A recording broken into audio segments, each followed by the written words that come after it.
या अय्युहल्लज़ीना आमनू ला तुक़द्दिमू बैन यदयिल्लाहि व रसूलिही, ऐ ईमान वालो कभी अल्लाह और उसके रसूल से आगे न बढ़ा करो, बल्कि हमेशा अदब का पैकर बन के पीछे रहा। अदब का पैकर बन के आगे बढ़ना बेअदबी है। आगे बढ़ना क्या है और पीछे रहना क्या है? वो अदब है। क्या है? अब बारी ताला किस मामले में आगे ना बढ़े, कहां पीछे रहे, किस मामले में आगे ना बढ़े और कहां पीछे रहे। अब आ जाइए इस आयत करीमा के शान नज़ूल पर कि खालिक कायनात किस दर्जे का अदब सिखाना चाह रहा है। सहाबा किराम में से बाद सहाबा ईद कुर्बान के दिन ताजदार कायनात की कुर्बानी से पहले अपनी कुर्बानी के जानवर ज़िबा करता, हुजूर की कुर्बानी से पहले कुर्बानियां कर डाला।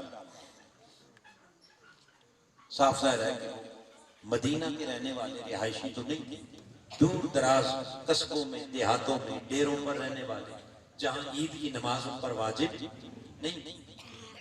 तो वो शरई मसले के मुताबिक जब सूरज निकला तो कुर्बानी कर डाली, क्योंकि वहां ईद की नमाज तो थी नहीं, नमाज ईद तो थी शहर मदीना।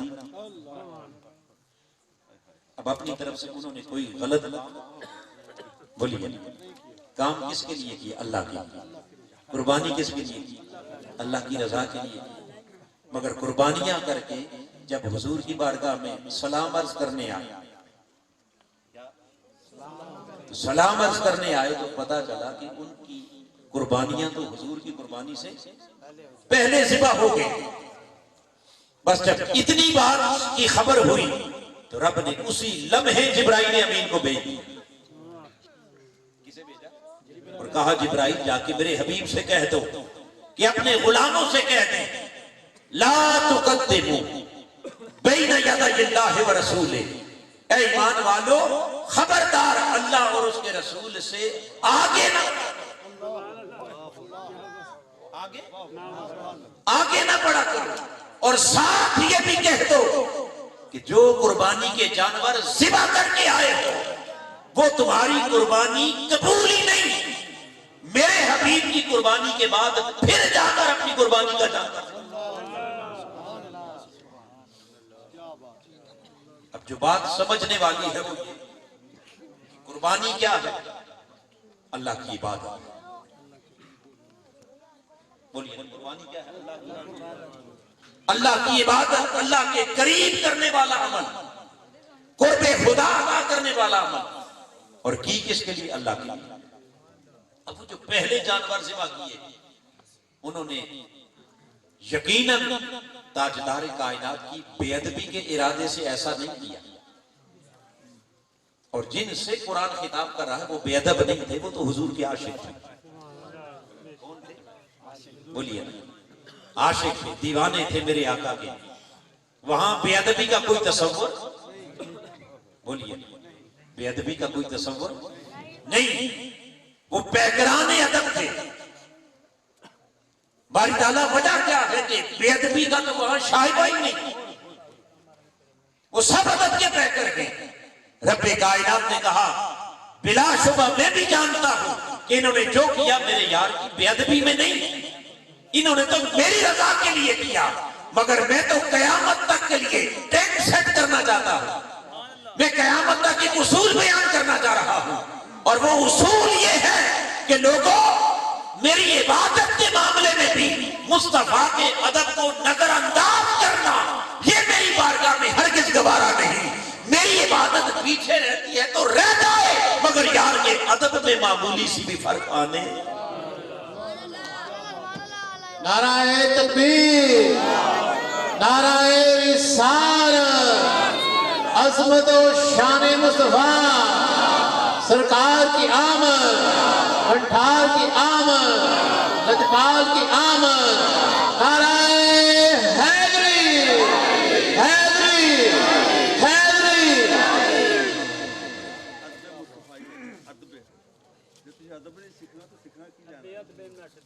अदब की गल हो रही है, मुस्तफा दा तुम दी गल हो रही है बच्चे हो तुम पींदे हो होश करो अल्लाह अकबर, शर्म होनी चाहिए तुम्हें अल्लाह अकबर। तवज्जो फरमाएं बेटे, आप लोग ध्यान करें और बात गौर से सुने। ये वो वीर पर नहीं मारता है बारगाह है कि जहां मामूली सी बेअदबी इंसान के ईमान के जाये होने का सबब बन जाता है।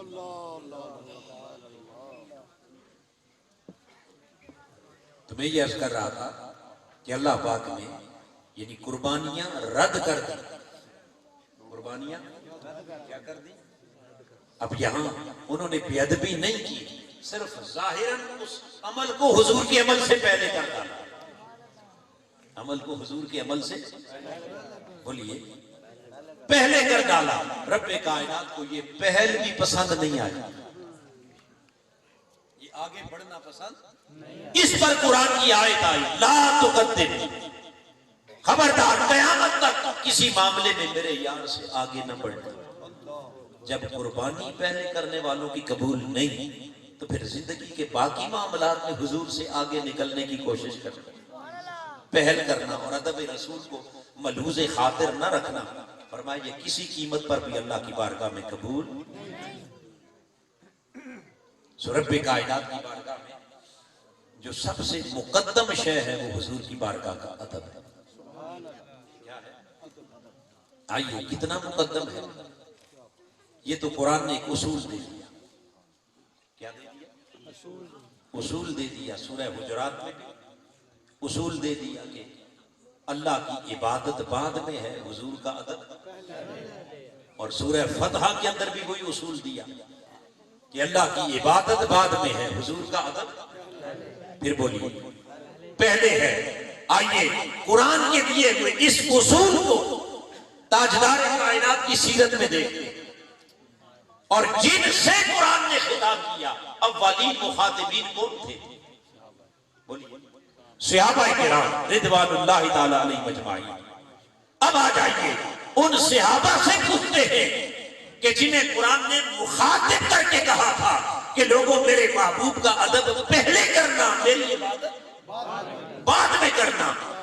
उनकी जिंदगी में झांक के देखते हैं कि उनका तर्ज जिंदगी क्या था, उनका तर्ज अमल। बोलिए तर्ज अमल क्या था? सिद्दीक़ अकबर का अमल, फारूक आजम का अमल, उस्मान अली का अमल, बिलाल हबशी का अमल। वो अपने महबूब के अदब को किस निगाह से देखते थे। और फिर आकर इस्लाम ने खुद अपने अमल मुबारक से अपने अदब को किस दर्जे में रखा। आइए इसके लिए मैंने दो मुकामात आपके सामने कुरान मजीद की रखे। कितने? एक सूरह हुजुरात और दूसरी सूरह फतह। अब आ जाइए उसकी अमली तफसीर, उसकी बोलिए अमली तफसीर, तशरीह और ताबीर सहाबाए किराम के अमल से। सही बुखारी को उठा, सही मुस्लिम को मुत्तफक अलैह हदीस पाक है। हजरत साल बिन साद अस्साइदी रज़ियल्लाहु ताला वो हदीस के रावी फरमाते हैं कि एक रोज आका तो जहां सल्लल्लाहु ताला अलैहि वसल्लम कबीला बनी अमर बिन औफ में कुछ झगड़ा हो गया, लोग आपस में झगड़ पड़े और हुजूर अलैहिस्सलातु वस्सलाम उस कबीला में यानी कबीला बनी अमर बिन औफ में उनके दरमियान सुलह करवाने के लिए तशरीफ ले। क्या करवाने के लिए? कुर्बान जाइए उस रसूल के किरदार पर कि जिन्हें खबर हुई कि मेरे गुलामों में कोई फूट पड़ गई, फौरन चल पड़े, फौरन चल पड़े। किस मकसद के लिए? सुलह कराने के लिए, ताकि मेरे गुलाम कभी एक दूसरे से जुदा न हो। इख्तिलाफ मिटाने के लिए हुजूर चले गए। आका अलैहिस्सलाम जब उस कबीला में पहुंचे, साफ जाहिर है कि फिर कोई एक की बात सुनी होगी, फिर दूसरे की सुनी होगी, फिर तीसरे की। सुलह ऐसे ही तो नहीं हो जाती। आपको भी मालूम है कि सुलह इतनी जल्दी टाइम लग गया, काफी इतना वक्त गुजर गया कि पीछे वक्त गुजरते गुजरते गुजरते नमाज का वक्त आ गया। किसका वक्त आ गया? नमाज का वक्त आ गया। अब सहाबाए किराम नमाज के जब वक्त आया तो वो जोक तर जोक हुजूर की मस्जिद नबवी में जमा होना शुरू हो गया। आका की मस्जिद हस्बे मामूल सहाबा किराम से भर गई। नमाजी खड़े इंतजार कर रहे हैं, एक दूसरे से पूछ रहे हैं हुजूर कहाँ हैं। अब वक्त आ गया नमाज पढ़ाने का, जमात करवाने का, मगर आका इस्लाम तशरीफ फरमा नहीं हुए। तो सहाबा किराम ने एक दूसरे से पूछा कि भाई माजरा क्या है। जब उन्हें यह पता चला ना कि आका इस्लाम एक कबीला के लोगों के दरमियान क्या करवाने गए, बोलिए सुलह करवाने गए और वापसी पर क्या हो गई, देर हो गई, अभी पहुंचे नहीं। तो जो समझदार लोग थे उन्होंने बाहम मशवरा किया। उन्होंने कहा अगर ये सुलह का मैटर है तो इसका तो कोई पता नहीं कि कितना वक्त लग जाए, इसमें तो कोई पता नहीं कि वक्त। बोलिए वो लोग जो जिरगे और मुकदमे और बैठ के सुलह सफाई का जो बुजुर्ग काम करते हैं उनको पता है ना कि इस पर टाइम काफी लग जाता है। तो बुजुर्ग सहाबा किराम ने कहा इस पर तो कोई पता नहीं वक्त कितना लग जाए, हम कब तक इंतजार करते रहेंगे। अब टेलीफोनिक राब्ते तो थे नहीं, लिहाजा उन्होंने बाहम बैठ के मशवरा किया। कहने लगे कि ये तो इतना लंबा काम है कि इसका पता कोई नहीं, लिहाजा हम ऐसा करते हैं कि आज की नमाज ताजदारे कायनात सल्लल्लाहु अलैहि वसल्लम की अदम मौजूदगी में इस नमाज के लिए हम अपना इमाम बनाते हैं सिद्दीक़ अकबर।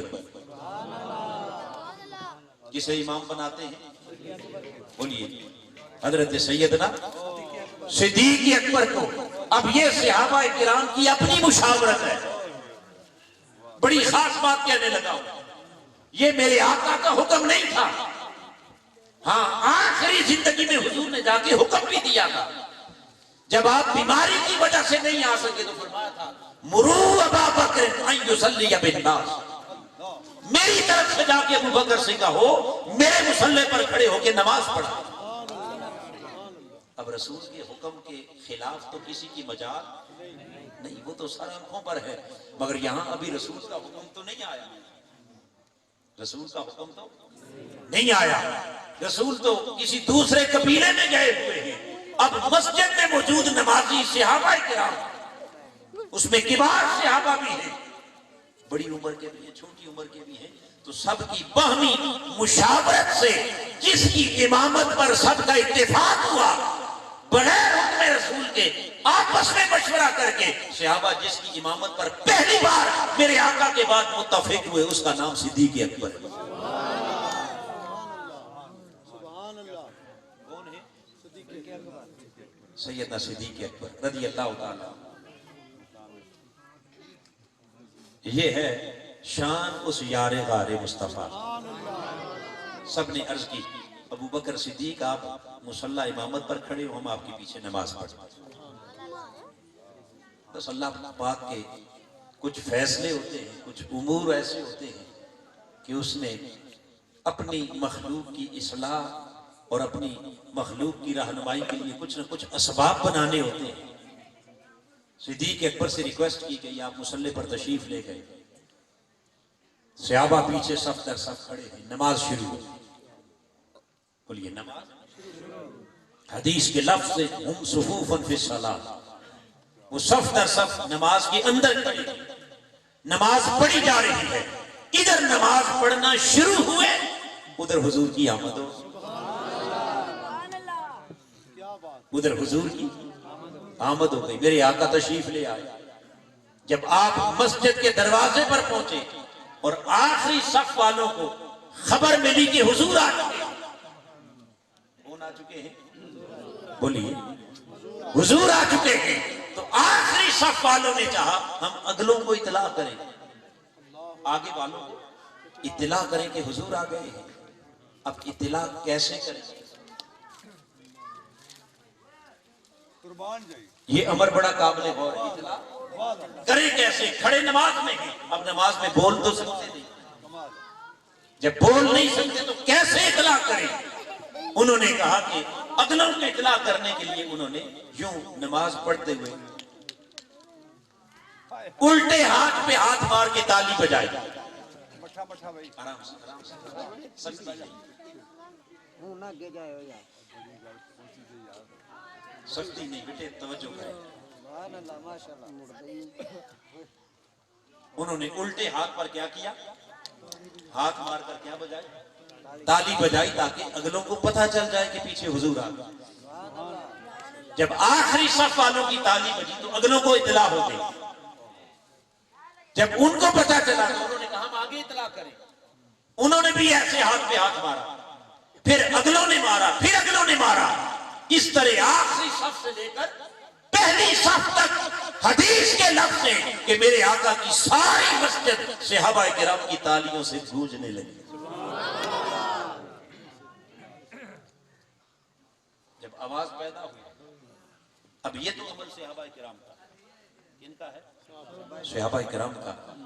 अब जरा हुजूर का अमल मुबारक भी देखिए। मेरे आका जब तशरीफ लाए, देखा कि सहाबाए किराम ऐसे तालियां बजाकर एक दूसरे को आगाह कर रहे हैं, तो मेरे आका दौराने नमाज आखिरी सफ में खड़े होने के बजाय हुजूर सहाबाए किराम की सफों को चीरते हुए दरमियान से गुजरना शुरू किया। और गुजरते गुजरते जैसे वहां से चले हो तो सीधे आकर पहली सफ में खड़े हो। कहां खड़े हो? अब जरा मुझे सोच के बताना कि जब नमाज हो रही हो, जमात हो रही हो, तो दौराने जमात अगर पीछे से कोई शख्स आए, पीछे से कोई आने वाला, वो आकर कहां खड़ा हो? बोलिए, पिछली सबसे आखिरी सफ में। क्या नमाज के दौरान नमाजियों की सफों के बीच में से गुजर के आगे आने की इजाजत है? ऊंचा बोलिए, किसी को इजाजत है? कोई छोटा इमाम नमाज पढ़ा रहा हो और बड़े अल्लामा साहब आ गए जी, क्या उनको इजाजत है कि वो सफे चीर के आगे आ जाए? मुफ्ती साहब बोलिए, कोई मुफस्सिर आ जाए, मुहद्दिस आ जाए, कोई शेख अकबर आ जाए, कोई गौस कुतुब अब्दाल आ जाए, किसी को इजाजत नहीं। कोई वक्त का बादशाह आ जाए, अमीर आ जाए, वजीर आ जाए, किसी को आगे आने की इजाजत नहीं। कोई नहीं आ सकता, मगर मेरे मुस्तफा वहां रुकने के बजाय खुद साहिब शरीयत, कयामत तक दुनिया को शरीयत का उसूल और कानून